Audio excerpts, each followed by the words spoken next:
안녕하세요. K감동 피플입니다. 처음엔 그냥 이상한 말투라고 생각했습니다. 괜찮아. 수고했어. 화이팅. 아이들이 무심코 주고받는 말들 속에 미묘하게 익숙하지 않은 따뜻함이 있었죠. 그런데 그 말들이 교실의 분위기를 바꾸고 급기야 미국 전역의 교육 현장을 흔들기 시작했습니다. 대체 한국어에 어떤 무서운 힘이 있었던 걸까요? 안녕하세요. 제 이름은 케빈 리처드슨입니다. 미국 오리건주의 한 공립중학교에서 15년째 영어를 가르치고 있는 평범한 교사입니다. 처음 교직에 들어섰을 때만 해도 매일이 설렘이었습니다. 학생들과 함께 글을 읽고 토론하며 그들의 눈빛에서 반짝이는 호기심을 볼 수 있었죠. 하지만 어느 순간부터였을까요? 교실은 점점 조용해졌고 그 조용함은 더 이상 집중의 정적이 아니었습니다. 아이들은 점점 말이 없어졌고 질문은 줄어들었습니다. 심지어 이게 왜 중요한가요?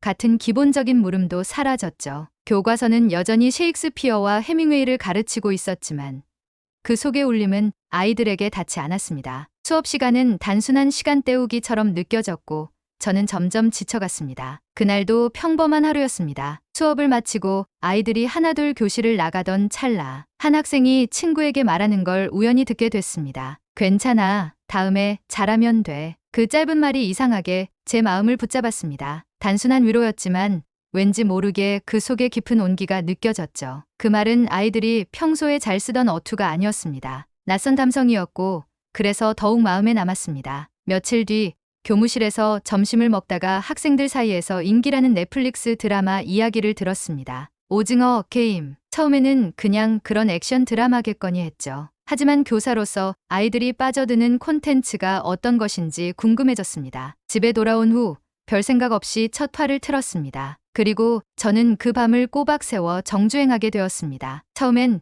그저 극적인 설정에 끌렸습니다. 하지만 시간이 지날수록 저는 점점 깊은 감정에 휘말려 들었습니다. 드라마 속 인물들은 절망적인 상황 속에서도 서로를 믿으려 했고 괜찮아, 수고했어 같은 짧은 말들 속에는 상상도 못했던 인간적인 따뜻함이 담겨 있었습니다. 이건 단지 한국 드라마가 아니었습니다. 사람을 다루는, 감정을 다루는 공감이라는 감정을 중심에 둔 이야기였습니다. 그리고 저는 깨달았습니다. 요즘 우리 반 아이들 사이에서 퍼지고 있던 그 말투, 그 감성, 그 중심엔 바로 이 한국 문화가 있었던 겁니다. 한국어는 이해할 수 없어도 그 말투가 품은 분위기는 분명히 느낄 수 있었습니다. 괜찮아.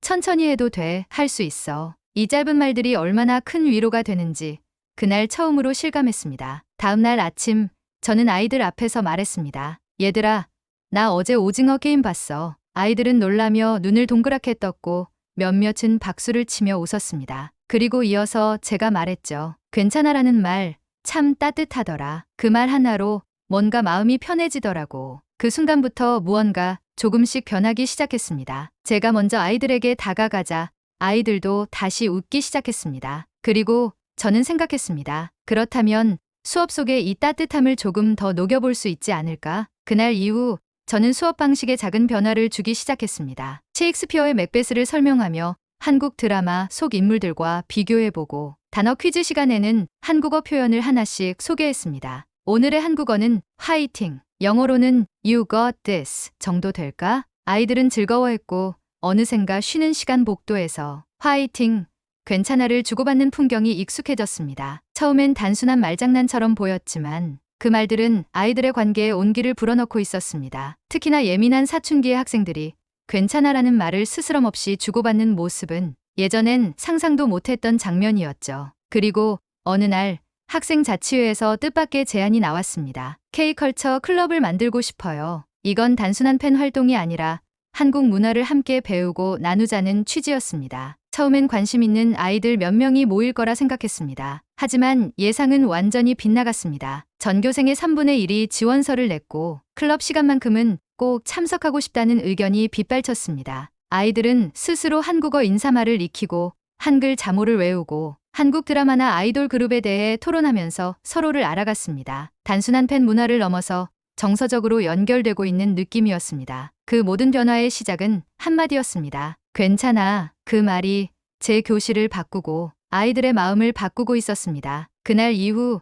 제 수업은 완전히 달라졌습니다. 정확히 말하자면 수업 내용 자체가 달라진 건 아니었습니다. 여전히 저는 영어를 가르쳤고 문법과 독해, 장문과 발표를 평가하고 있었습니다. 하지만 수업을 대하는 학생들의 태도는 이전과 완전히 달라졌습니다. 학생들은 수업이 끝나도 교실을 금방 떠나지 않았습니다. 그들은 짐을 천천히 챙기며 서로에게 말을 건넸습니다. 괜찮아.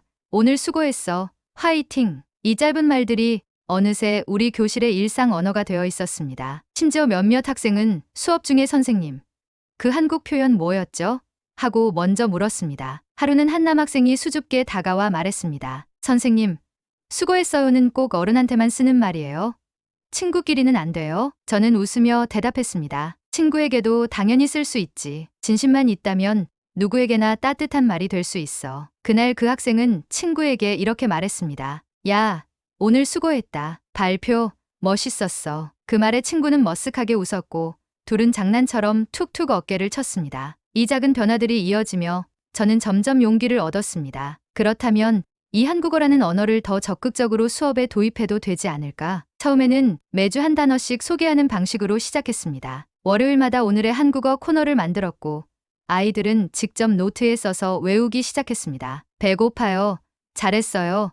천천히 해도 괜찮아. 힘내세요 같은 표현들 말이죠. 그리고 한 달이 지났을 무렵 학교 복도에서 흘러나오는 말들이 바뀌기 시작했습니다. 너 어제 발표 잘했어. 수고했어. 괜찮아. 다음에 하면 되지. 오늘 시험. 화이팅 하자. 아이들은 서로를 칭찬하고 격려하고 웃으며 수업을 기다렸습니다. 교실 안에 있던 온기가 복도 넘어 카페테리아와 운동장까지 퍼져나가고 있었습니다. 그러던 중 한 학생이 전교 학생회에 제안을 냈습니다. 우리 학교에도 K컬처 클럽을 만들면 좋겠어요. 그건 단순히 BTS나 드라마 이야기를 나누는 팬클럽이 아니었습니다. 아이들은 한국어를 배우고 한국 음식을 직접 만들어보고 전통 의상과 예절, 명절 문화까지 함께 체험하는 공간을 원했습니다. 학기 초까지만 해도 자율 동아리에 관심조차 없던 학생들이 K컬처 클럽엔 줄을 섰습니다. 30명, 정원에 무려 120명이 지원했습니다. 자리를 못 받은 아이들이 대기자 명단이라도 넣어달라고 애원할 정도였습니다. 이 현상은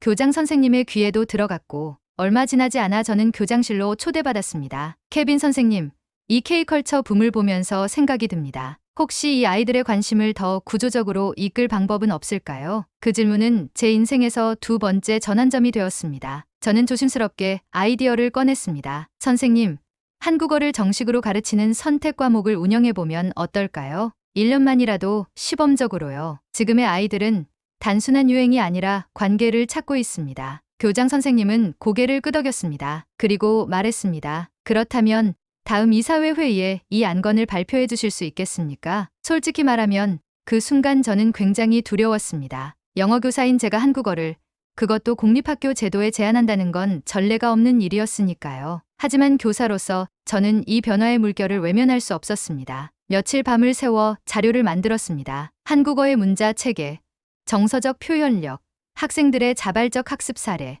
그리고 K컬처 클럽의 참여율, 그리고 결정적으로 이 언어가 학생들의 인성을 어떻게 바꾸었는지를 구체적으로 정리했습니다. 많은 분들이 한국어가 어렵다고 생각하지만 실제로는 매우 체계적인 언어입니다. 문자 구조는 과학적이고 기본 회화에서는 반복과 규칙이 명확합니다. 무엇보다 이 언어는 학생들에게 따뜻함과 배려를 가르쳐 줍니다. 회의실은 조용했습니다. 하지만 그 침묵은 곧 박수로 이어졌습니다. 교장 선생님이 회의 마무리 발언을 하셨습니다. 지금 우리가 들은 건 단순한 외국어 수업 제안이 아닙니다. 이건 아이들의 관계를 회복시키는 교육의 본질에 가까운 이야기입니다. 1년간의 시범 프로그램, 저는 찬성입니다. 그날 이후 저는 문화융합 프로젝트 담당 교사라는 새로운 직책을 맡게 되었습니다. 정식 한국어 교사 자격이 없었기 때문에 커리큘럼은 외부 전문가들과 협력해 만들어야 했고 지역대학의 한국어 교수님들과 함께 공동 프로젝트를 기획하게 되었습니다. 그리고 3개월 뒤 포틀랜드 교육구 산하 4개 중학교에서 동시에 기초 한국어 수업이 개설되었습니다. 그 수업엔 K-팝을 활용한 듣기 연습, 드라마 대사 따라하기, 그리고 짧은 회화 실습 등이 포함되어 있었고 학생들은 자발적으로 참여했습니다. 오늘도 수고했어요. 천천히 해도 괜찮아요. 이런 표현들을 스스로 써서 친구들에게 전하고 숙제로는 하루에 한 번 한국어로 진심 전하기를 수행했습니다. 그리고 어느 날 한 학생의 일기가 발표되었습니다. 나는 예전엔 말이 없었다. 근데 괜찮아라는 말을 배우고 나서 내 친구가 웃었다. 그 웃음이 좋았다. 그래서 나도 웃었다. 나도 친구가 될 수 있다고 느꼈다. 이 모든 변화가 단지 한 드라마에서 시작되었다는 게 믿기지 않았습니다. 그리고 더 놀라운 소식은 이어졌습니다. 시간은 빠르게 흘렀습니다. 한국어 시범 수업은 예상보다 훨씬 더 뜨거운 반응을 얻었습니다. 학생들은 자발적으로 예습을 해오고 쉬는 시간마다 한국어로 짧은 인사를 주고받았습니다. 심지어 부모님들 중에도 자녀를 통해 한국어를 익히려는 분들이 생기기 시작했습니다. 하지만 언제나 그렇듯 새로운 변화는 모두에게 반갑지만은 않았습니다. 어느 날 아침 교장 선생님께서 조심스럽게 저를 부르셨습니다. 케빈, 혹시 어제 있었던 수업에서 어떤 일이 있었는지 아십니까? 무슨 말씀이신지 잘 모르겠다는 표정으로 저는 고개를 저었습니다. 그러자 교장 선생님은 말씀하셨습니다. 한 학부모가 불만을 제기했습니다. 딸아이가 수업에서 다른 문화에 강제로 적응하는 느낌을 받았다고 말했다는군요. 순간 머리가 하얘졌습니다. 문제의 학생은 저도 잘 알고 있는 아이였습니다. 조용하고 내성적이지만 한국어 수업에도 적극적으로 참여하던 아이였죠. 그 학생이 그런 말을 했다는 게 믿기지 않았습니다. 그리고 곧장 그 학생과 면담을 하게 되었습니다. 괜찮니? 혹시 수업에서 불편했던 게 있었니? 학생은 잠시 머뭇거리더니 조심스럽게 말했습니다. 아니요, 그런 건 아닌데요. 그날 친구들이랑 점심 먹다가 제가 김치 냄새가 싫다고 말했는데 갑자기 애들이 저를 무례하다고 했어요. 그게 좀 속상했어요. 그냥 제 취향을 말한 건데 그제야 상황의 전말이 이해됐습니다. 문제는 한국 문화를 싫어한다거나 거부했다는 게 아니었습니다. 단지 서로 다른 문화를 어떻게 존중해야 하는지에 대한 감정의 충돌이었죠. 아이들 사이에서 한국 문화에 대한 애정이 커진 것은 분명 기뻤지만 그게 다른 의견을 허용하지 않는 분위기로 이어졌다면 저의 역할이 부족했던 것이었습니다. 그날 저녁 저는 깊이 반성했습니다. 문화의 가르침이란 그 문화만을 높이는 게 아니라 모든 문화를 서로 존중하게 만드는 것이어야 한다. 다음 날 저는 수업에서 전혀 다른 이야기를 꺼냈습니다. 얘들아, 오늘은 좀 진지한 이야기를 해보자. 우리가 요즘 한국어를 배우면서 느낀 감정들, 그리고 서로에게 했던 말들, 그 모든 것이 다 좋은 방향으로 나아가고 있다고 믿어. 하지만 그 과정 속에서 누군가 상처를 받는다면 우리가 배운 그 따뜻한 말들은 아무 의미가 없을 거야. 아이들은 조용히 제 말을 들었습니다. 우리는 한국 문화를 배우고 있지만 동시에 존중이라는 더 큰 가치를 배우고 있는 거야. 좋아하는 것과 강요하는 것은 다르고 누군가의 기호나 취향을 무시해서는 안 돼. 진짜 한국어를 안다는 건 괜찮아라는 말을 마음으로 이해하는 거야. 그날 수업이 끝난 뒤 문제의 학생은 조용히 제게 다가왔습니다. 선생님, 오늘 수업 너무 좋았어요. 그리고 저도 괜찮아요라는 말을 더 잘 이해하게 된 것 같아요. 제가 먼저 친구들에게 사과할게요. 그리고 며칠 뒤 아이들끼리 자발적으로 작은 캠페인을 열었습니다. 제목은 우리 모두 서로의 문화를 존중해요. 복도에는 한국어뿐 아니라 다양한 언어로 괜찮아, 고마워, 수고했어가 적힌 포스터가 붙었고 점심시간마다 각 나라 음식에 대해 소개하는 글로벌 푸드 타임도 생겼습니다. 그리고 이 모든 움직임의 중심에는 한국어가 있었습니다. 아이들은 괜찮아라는 한마디로 친구를 안아주었고 화이팅이라는 말로 서로를 응원했습니다. 하지만 또 하나의 사건이 있었습니다. 겨울이 되던 어느 날 저는 한국에서 온 교육 관련 전문가 그룹의 초청을 받아 작은 세미나에 발표자로 나서게 되었습니다. 발표 주제는 한국어가 미국 공교육에 미친 긍정적 영향이었고 저는 저희 학교에서 있었던 경험을 그대로 나눴습니다. 발표가 끝난 후 한 한국인 관계자가 제게 다가왔습니다. 그는 살짝 웃으며 이렇게 말했습니다. 선생님, 정말 감동적인 발표였습니다. 그런데 혹시 화이팅이라는 말의 어원을 아시나요? 저는 당연히 영어에서 온 줄로만 알고 있었습니다. 하지만 그분은 설명했습니다. 실제로 화이팅은 콩글리시입니다. 영어권에서는 거의 쓰이지 않죠. 하지만 한국에서는 힘내라, 포기하지 마라는 정서적 의미로 발전했어요. 즉, 단어 자체보다 중요한 건 그 안에 담긴 마음이라는 거죠. 그 말은 제게 큰 울림을 주었습니다. 우리는 지금까지 한국어 표현을 익히며 그 뜻만을 전달하고자 했습니다. 하지만 정작 중요한 건 그 말에 담긴 진심, 그리고 그것을 전하려는 자세였습니다. 그 후 저는 아이들에게 새로운 숙제를 냈습니다. 한국어로 표현된 감정 하나를 골라 그 의미를 자신의 삶에 비춰보는 글쓰기. 학생들은 단지 말을 넘어서 그 속에 담긴 사람의 마음을 생각하기 시작했습니다. 괜찮아라는 말은 내가 넘어졌을 때 누군가 손 내밀어주는 느낌이었어요. 수고했어는 아빠가 밤늦게 일하고 돌아와 나를 안아줄 때의 말 같아요. 천천히 해도 되는, 내가 잘하지 못해도 괜찮다는 허락 같아요. 이제 아이들은 단순한 외국어를 배우는 것이 아니라 진심을 배우고 있었습니다. 그 모든 시작은 사실 오해와 갈등에서 비롯된 것이었습니다. 하지만 그 갈등은 결국 더 깊은 공감과 이해로 이어졌습니다. 그날 이후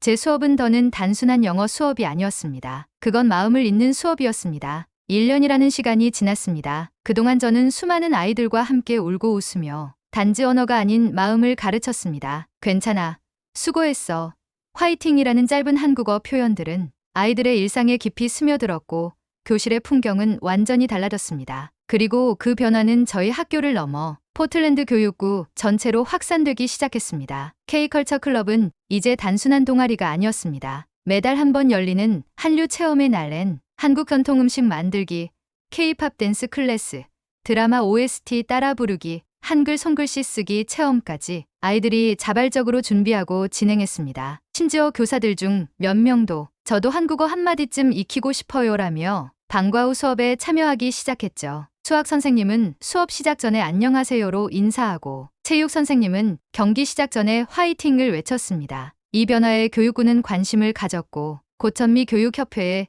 시범 프로그램 사례로 보고되었습니다. 그리고 마침내 놀라운 일이 벌어졌습니다. 전국 128개 공립중학교에 한국어 수업이 도입되는 안건이 통과된 것입니다. 그건 단순한 유행의 결과가 아니었습니다. 한 언어가 가진 정서의 힘, 그 말이 사람의 삶을 바꾸는 실제 사례가 있었기에 가능한 일이었습니다. 이 프로젝트는 Empathy Through Language, 즉 언어를 통한 공감 교육이라는 이름으로 불렸고 그 시작은 제 작은 교실이었습니다. 그리고 그 모든 시작은 아이의 입에서 나온 괜찮아, 다음에 잘하면 되라는 한마디였죠. 하지만 제 인생에서 가장 벅찼던 순간은 그 전국 확산 소식을 들은 날이 아니었습니다. 어느 날 오후 회의가 끝나고 교무실로 돌아가려던 길이었습니다. 창밖 운동장에서 뛰노는 아이들의 모습이 눈에 들어왔고 그중 한 장면이 제 발걸음을 멈추게 만들었습니다. 한 아이가 달리기 시합에서 넘어졌고 친구들이 그 아이를 둘러쌌습니다. 그리고 누군가가 조용히 말했습니다. 천천히 해도 괜찮아, 잘하고 있어. 그 말이 한국어였는지 영어였는지는 중요하지 않았습니다. 그 안에 담긴 마음이, 그 따뜻함이